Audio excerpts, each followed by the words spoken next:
Querido amigo, bienvenido de nuevo. Continuamos con nuestros estudios de Hechos de los Apóstoles con capítulo 23. Bueno, en este capítulo continuemos con Pablo. Está en Jerusalén, pero vamos a llegar hoy al fin del capítulo 23 a la ciudad de Cesarea, donde Pablo va a pasar 2 años esperando su juicio.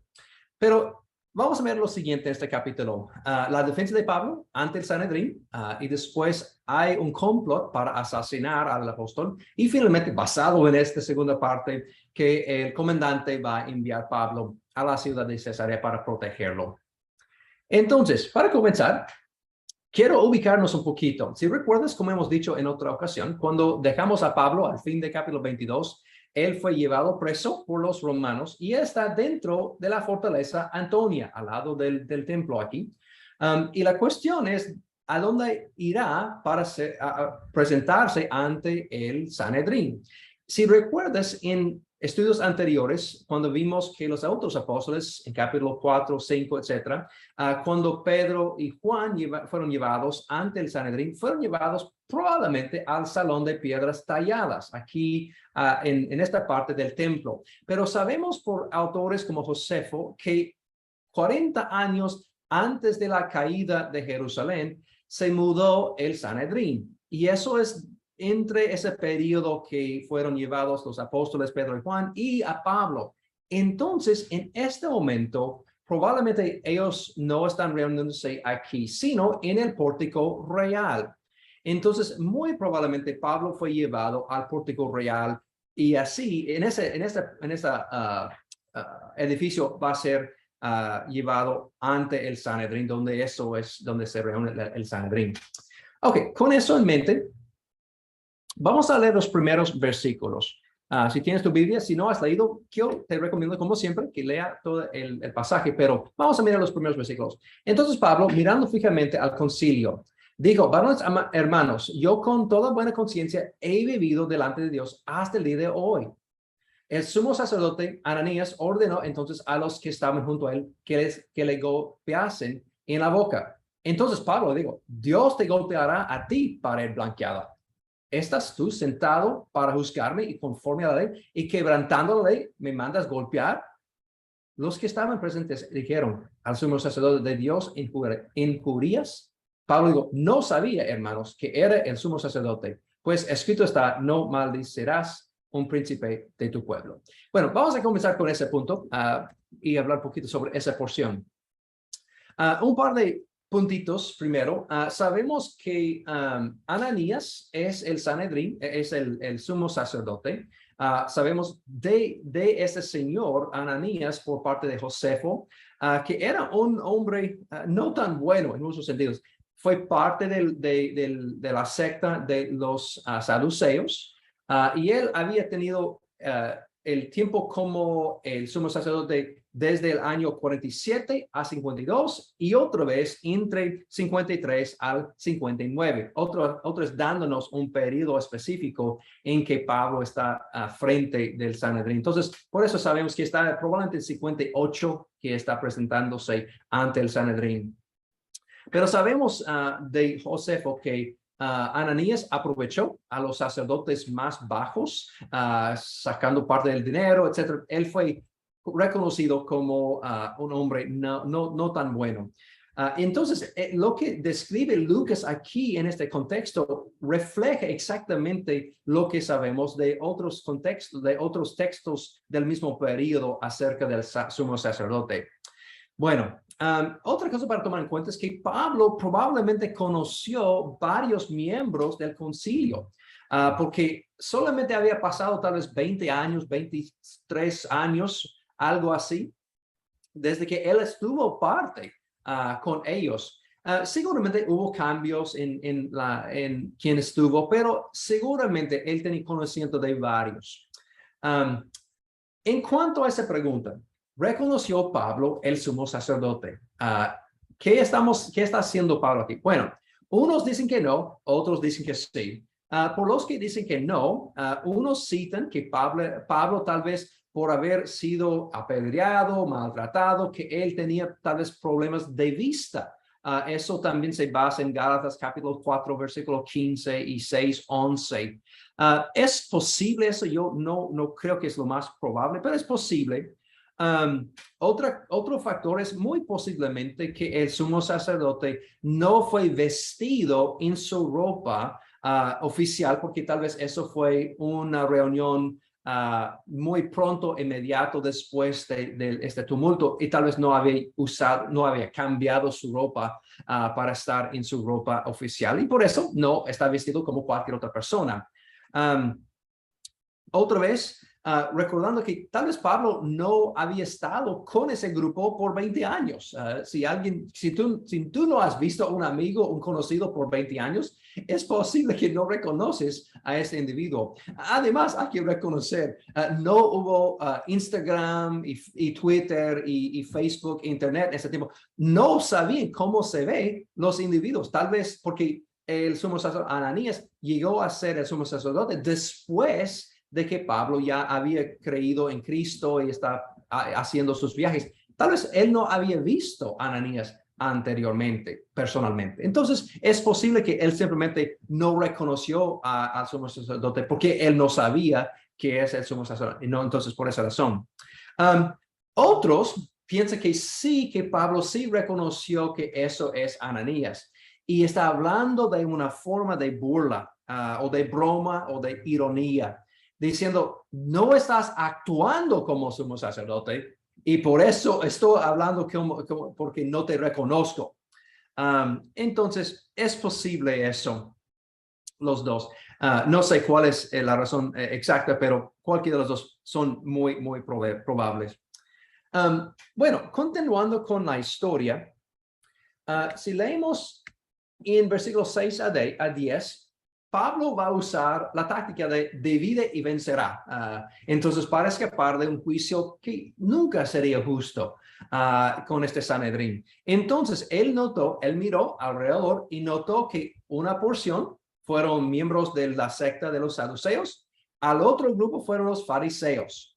Y él sabía exactamente cómo dividir los dos y empezar que ellos pelean entre sí, resultando en lo que hemos visto en esta historia. Entonces, regresando al pasaje, es exactamente lo que él hizo. Entonces, Pablo, notando que una parte era saduceos y otra fariseo, alzó la voz en el concilio: varones hermanos, yo soy fariseo, hijo de fariseo. Acerca de la esperanza y de la resurrección de los muertos se me juzga. Cuando dijo eso, se produjo disensión entre los fariseos y los saduceos, y la asamblea se dividió. Porque los saduceos dicen que no hay resurrección, ni ángel, ni espíritu, pero los fariseos afirman estas cosas. Y hubo un gran vocerío, y levantándose los escribas de la parte de los fariseos, contendían diciendo: hey, ningún mal hallamos en este hombre. Interesante, ¿no? Que si un espíritu le había hablado o un ángel, no resistamos a Dios. Entonces, habiendo grande disensión, el tribuno, teniendo temor de que Pablo fuese despedazado, por ellos, mandó que bajasen soldados y la arrebatasen de un medio de ellos y les llevasen a la fortaleza de nuevo. Es una historia fascinante. ¿Cómo puedes imaginar ese tumulto dentro del Sanedrín también? Entonces, un par de comentarios sobre ese pasaje. Número 1, quiero que notes de este punto hasta el fin del libro algo muy importante. Una vez tras otra vez, Pablo sería declarado inocente. ¿Quién lo hizo aquí?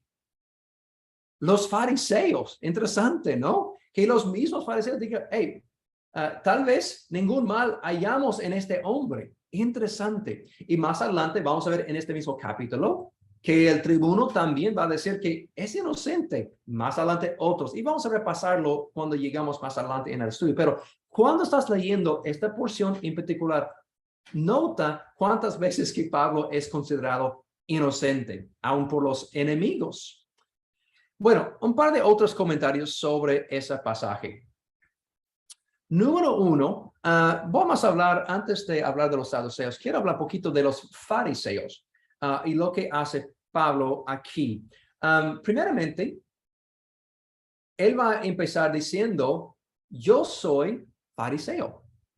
¿Te suena curioso que Pablo utilice el tiempo presente? Yo soy fariseo. Todavía identifica a sí mismo como fariseo. Y eso coincide con lo que hemos visto en capítulo 21, que hubo muchos aferrados a la ley que fueron seguidores de Jesús. Lo mismo en Hechos capítulo 15, cuando hubo ese problema, cuestión sobre los gentiles y el concilio. ¿Recuerdas quién estaban iniciando eso? Fariseos creyentes. Entonces, no es necesario que alguien cesa de ser un fariseo para ser un cristiano. Interesante, ¿no? Tal vez no es como hemos pensado. Pero Pablo todavía se identifica como fariseo, hijo de fariseo. Entonces, su padre, antepasados también fueron aparentemente dentro de la secta de fariseo, mostrando que él está muy aferrado con ese grupo. Y él va a enfatizar también de que es basado en la esperanza y la resurrección de los muertos. Eso va a ser clave, porque como dice más adelante en cuanto a los saduceos dicen que no hay resurrección, ni ángel, ni espíritu. Pero los fariseos afirman estas cosas. Entonces quiero regresar al otro lado de los saduceos. Aquí menciona que ellos no creen en la resurrección, ángeles y espíritus. Se puede ver algo parecido en Mateo, capítulo 12, cuando Jesús también tenía un intercambio con los fariseos sobre si alguien se muere y después en la resurrección y una mujer se casa con 7 hombres. Tú sabes la historia. El punto es que ellos no confiaron en que la vida después de la muerte. Para estar claro, unos estudiosos han determinado que es posible que los saduceos solamente confiaron en el Pentateuco, los 5 libros de Moisés, y no creyeron tal vez en el resto del canon. Pero eso es punto de debate. Puedes investigar más si quisieras. Pero sí o sí, aún dentro de Génesis, por ejemplo, sabemos que existían ángeles en la visita, por ejemplo, de Abraham en capítulos 18, 19. Entonces, los saduceos creyeron en seres supremos de ángeles. ¿Ok? Está clarito ese punto. No negaron completamente la existencia de ángeles, sino eso tiene que ver con la forma de entender qué pasó con el individuo después de la muerte. Había una creencia entre los fariseos, por ejemplo, que después de la muerte el individuo se convierte en espíritu o ángel. Y hemos tocado eso brevemente en capítulo 12, cuando Pedro había visitado la casa de María después de ser librado de la cárcel, y ellos están diciendo, oh, tal vez es su ángel. Y ellos, los judíos en esa época tenían esa creencia. Entonces, lo que fue la diferencia entre los saduceos y los fariseos es esa creencia de qué pasa con el individuo después de la muerte, antes del fin del mundo. Y eso es lo que está pasando aquí. Y se puede ver más de eso en esas porciones también de Josefo y también parte de la información rabínica en el Sanedrín 10:1. Bueno, vemos otra vez los fariseos en cierta forma respaldando más a los cristianos que los saduceos. Si recuerdas, cada vez que hubo persecución, típicamente fue a manos del Sanedrín y principalmente guiado por los saduceos. Y en capítulos 4, 5, más adelante en capítulo 7, principalmente eso está en contra de los cristianos por los saduceos. Y hubo la experiencia en capítulo 4, cuando Gamaliel se puso de pie y empezó de realmente defender a ese movimiento siendo un fariseo. Así, aunque claramente no todos los fariseos aceptaron la palabra, pero ellos fueron más tranquilos y más aceptando con más tranquilidad este movimiento. Bueno, es interesante que en este caso, Pablo está usando la sabiduría. ¿Notaste que él no realmente trató de defenderse, sus acciones, etcétera, sino más, él vio la circunstancia y él sabía, yo no voy a recibir un juicio verdadero aquí. Y él usó la sabiduría para aprovechar eso y su percepción de lo que está pasando y aprovechó la situación. Y entonces sabemos que ellos empezaron a pelearse y eso resultó que él tenía que ser sacado otra vez, salvado de nuevo por los soldados para no ser matado entre ellos. Después de salir del salón del Sanedrín, en versículo 11 tenemos un pasaje corto que quiero leer. A la noche siguiente se le presentó el Señor, otra vez probablemente Jesús, y le dijo, ten ánimo, Pablo, pues como has testificado de mí en Jerusalén, así es necesario que testifiques también en Roma. Un par de conexiones con el resto del libro de Hechos. Hechos 1:8. ¿Cuál fue el propósito de los apóstoles? ¿Serán mis qué? Testigos en Jerusalén, en Samaria y los confines de la tierra. Entonces Pablo está recibiendo básicamente el mismo mensaje. Y también eso coincide con lo que Pablo había recibido en otro sueño en Hechos capítulo 18, cuando él estuvo en Corinto. ¿Recuerdas que él había sido maltratado en varios lugares anteriormente y él recibió consuelo, ánimo por parte de Jesús para decir, hey, quédate en Corinto porque tengo mucha gente aquí? Entonces, otra vez el Señor lo visitó, otra vez, en este caso, confirmando que él no sería matado en Jerusalén, sino él tendría que ir a Roma. Y así dándonos también a los lectores dirección también para el futuro. Entonces, él recibió esa visión y él verá a la ciudad de Roma y testificará allá. Es lo que vamos a ver en los capítulos siguientes. Bueno, versículo 12 adelante, aprendemos, de que hay un complot. En estos versículos, aparentemente, un grupo que está conectado con el Sanedrín, que están muy, pero muy en contra de Pablo, decidieron, no vamos a comer ni de beber hasta que Pablo se muere. Y ellos tienen ese plan de asesinarlo. Como puedes ver ahí, que ellos dicen, hey, mira, ellos tienen contacto con los líderes del Sanedrín y dijeron, ok, ustedes llaman otra vez a Pablo y cuando los soldados están transportándolo de la fortaleza Antonia hacia este lugar donde se reúne el Sanedrín, nosotros vamos a atacarlo y matarlo. Entonces, eso es el plan. Para otra vez ubicarnos un poquito en eso, aquí es la misma foto y probablemente eso es la misma foto que vimos antes, que estará aquí en Fortaleza caminando hasta acá, pero muy probablemente los soldados evitarían caminando por medio del templo, porque otra vez, eso es donde empezó todo el tumulto. Entonces, muy probablemente, ellos caminaron por otro camino. Y eso es una vista del otro lado. Aquí, por ejemplo, es el templo. Estamos mirando de ese lado, mirando ahí. Ahora, mirando aquí es la fortaleza. Probablemente hay unas puertas que salen de aquí. Esas son las mismas puertas de donde salió Pedro, más adelante, si recuerdas, en capítulo 12. Y los soldados llevarían a Pablo caminando por aquí. Hay un camino conocido y pueden caminar hasta acá y hay una entrada, un puerto aquí para subir directamente al pórtico real. Entonces sería natural que ellos harían ese camino aquí. Pero dentro de ese camino hay muchos lugares para esconderse y eso sería un lugar excelente para atacar y asesinar. Y sabemos por historia, como mencioné la vez pasada, los Zacarii, los asesinos que fueron mencionados antes en capítulo 21, que ellos hicieron eso frecuentemente. En un grupo o una multitud entraron y mataron y escaparon simplemente con los demás que están en la multitud alrededor de la persona. Y así fue bastante común que asesinaron de esa manera. Entonces, eso coincide con las prácticas típicas de los Zacarii en este caso. Así tal vez fueron miembros de ese grupo que están aprovechando el momento también. No sabemos, pero por lo menos son las mismas tácticas. Bueno, regresando a lo que está en ese pasaje.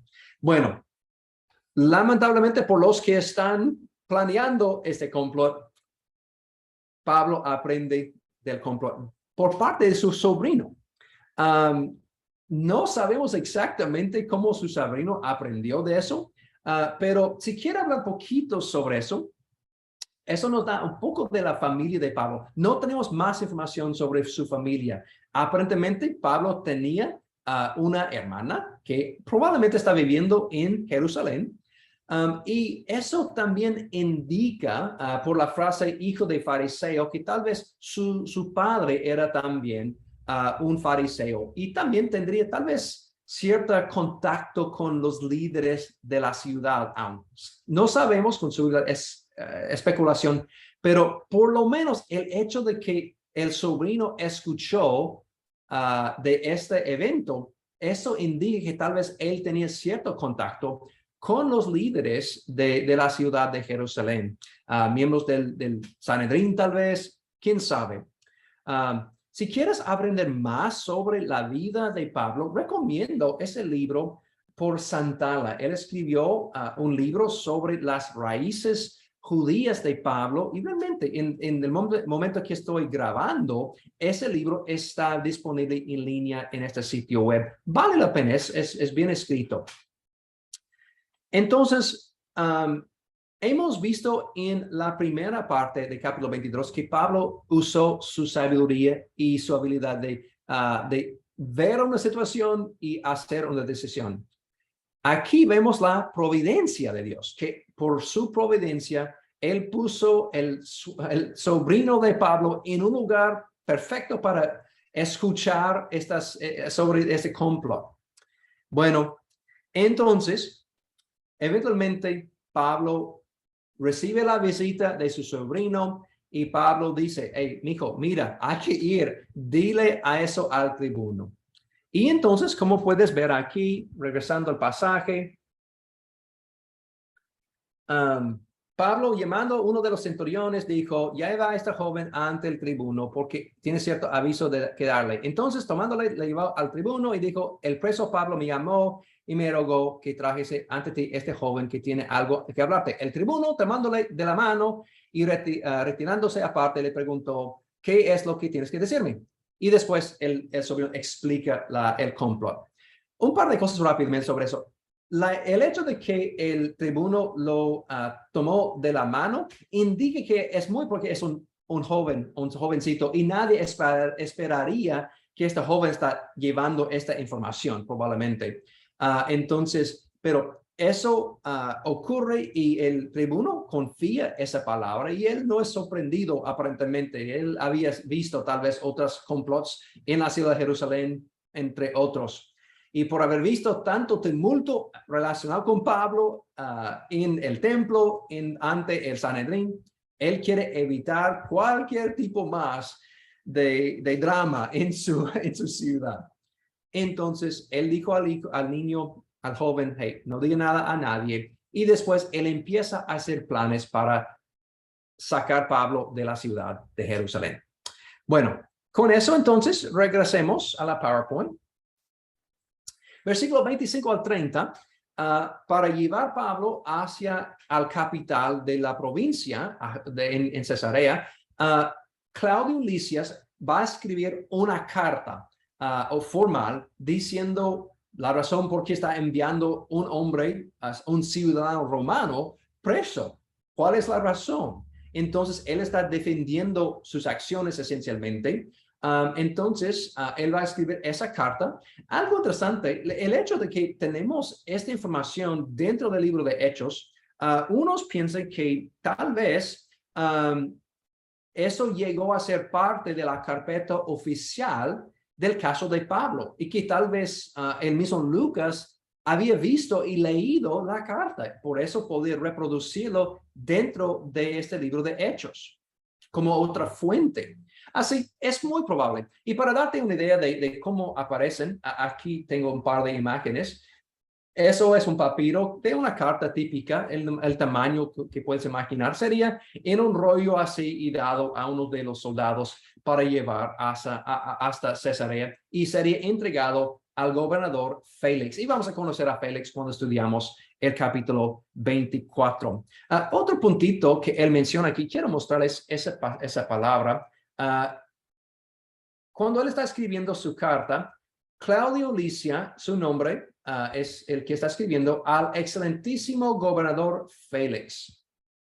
Esta palabra interesante, excelentísimo, es el mismo término que se usa al principio de Lucas, kratistos. Eso es con la forma que Lucas utilizó para hablar con Teófilo al principio del libro. Y por esa razón, unos han llegado a la conclusión de que tal vez Teófilo fue un hombre importante del gobierno, tal vez. Entonces, porque es usado en referencia a Félix, se ve algo parecido en el libro de Josefo contra Apion. En los primeros versículos, él va a llamar a Epafrodite, también usando kratistos. Y eso también excelentísimo Epafrodito. Así, eso es una forma de respeto, pero tal vez específicamente por una persona del gobierno. No sabemos, pero tal vez unas ideas para decidir qué tipo de persona era Teófilo. Bueno, en esta carta, él va a decir un par de cosas interesantes. Él va a decir a este hombre, aprehendido por los judíos y que iban a ellos a matar, lo libré y yo acudiendo con la tropa, habiendo sabido que era ciudadano romano. Y queriendo saber por la causa que le acusaban, le llevó al concilio de ellos y hallé que le acusaban por cuestiones de la ley de ellos, pero que ningún delito tiene digno de muerte o de prisión. Pero al ser avisado de acechanzas que los judíos habían tenido contra este hombre, el punto de le he enviado a ti, intimando también a los acusadores que traten delante de ti lo que traten contra él. Pásalo bien. Par de cosas interesantes es en esta carta. Primeramente, es notable que lo que no está dentro, él no menciona que él está al punto de azotarlo. Eso es dejado a un lado. De hecho, él hace algo interesante, dice que yo libré a Pablo. Es como él entró como el Salvador para salvar a Pablo. Bueno, eso sí y no, ¿verdad? Como sabes del capítulo 21. Y también que él está diciendo que él otra vez repite, pero ningún delito tenía digno de muerte o de prisión.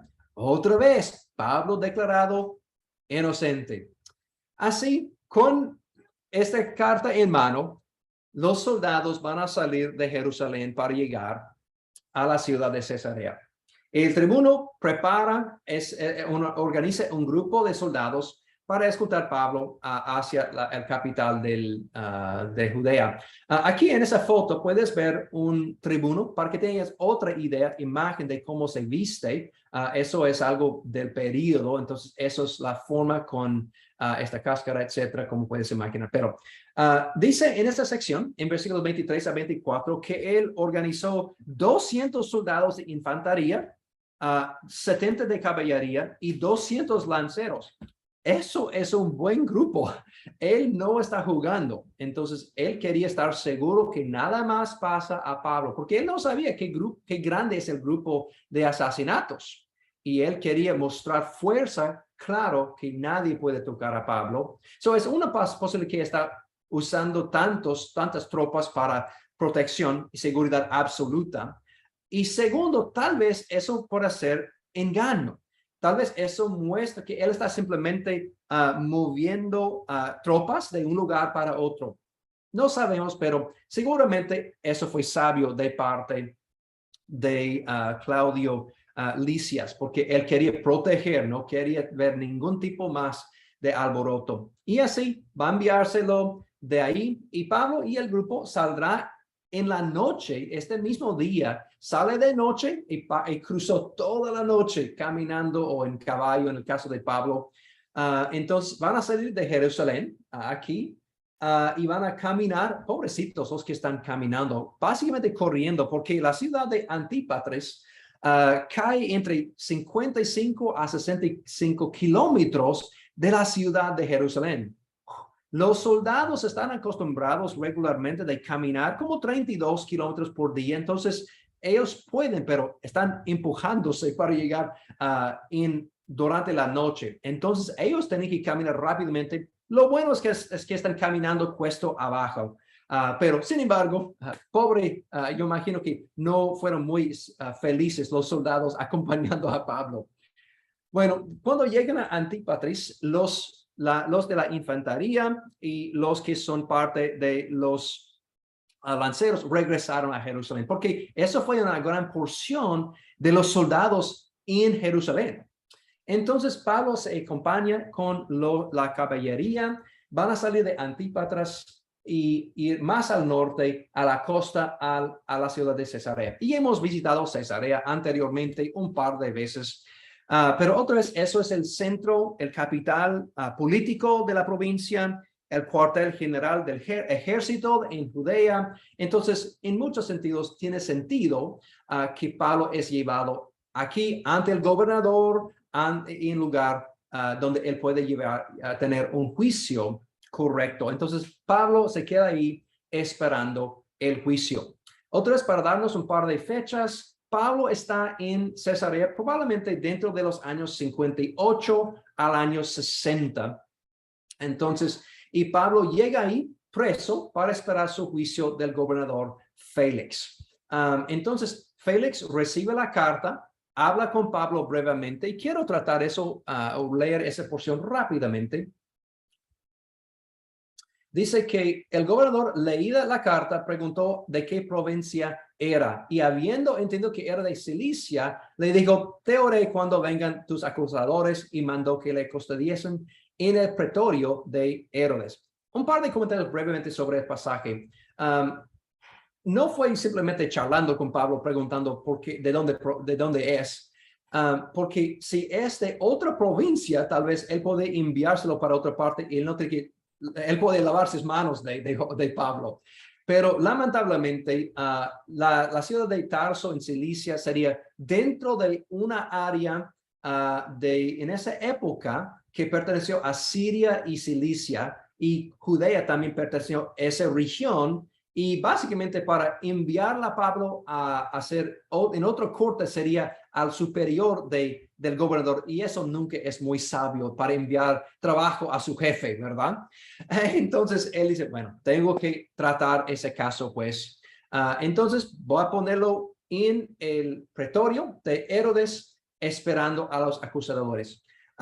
Pero él también sabía que es un ciudadano romano y él va a tratarlo con cuidado porque él no ha sido acusado formalmente. Entonces, es muy probable que el lugar donde es hospedado es el palacio anterior de Herodes. Sabemos que Herodes el Grande construyó su palacio en esta ciudad y esas son las ruinas del palacio y eso ha sido descubierto por arqueólogos. Y sabemos que casi seguramente Pablo fue encarcelado dentro de este lugar. Y había espacios para ser guardado cuidadosamente y a la vez estar apartado también de ataques de afuera. Así, muy probablemente Pablo estuvo en uno de esos lugares aquí por los 2 años y no era como una cárcel fuerte, muy probable. Es donde los amigos podían visitarlo, llevárselo comida, etcétera, y tener interacción con Pablo. Entonces, él fue tratado ahora de una forma con cuidado, pero al mismo tiempo tenía cierta libertad de recibir gente. Bueno, entonces con eso realmente concluye el capítulo 23. Y vamos a tener que esperar, tal como Pablo, que llegan los acusadores de Jerusalén, unos días van a pasar y en capítulo 24 vamos a ver cuando Pablo es acusado ante el gobernador Félix y él va a repetir todo lo que pasa, etcétera. Y creo que es fascinante lo que vamos a ver en capítulo 24 hasta el capítulo 26 cuando Pablo tiene interacción con los gobernadores. Y él va a repetir su conversión y también repetir y defenderse en el tribuno eventualmente del mismo gobernador y también en fin, él va a pedir hacer ante el tribuno del César. Bueno, pero eso viene en la próxima lección. Espero que tengas buen día. Nos vemos en el video siguiente.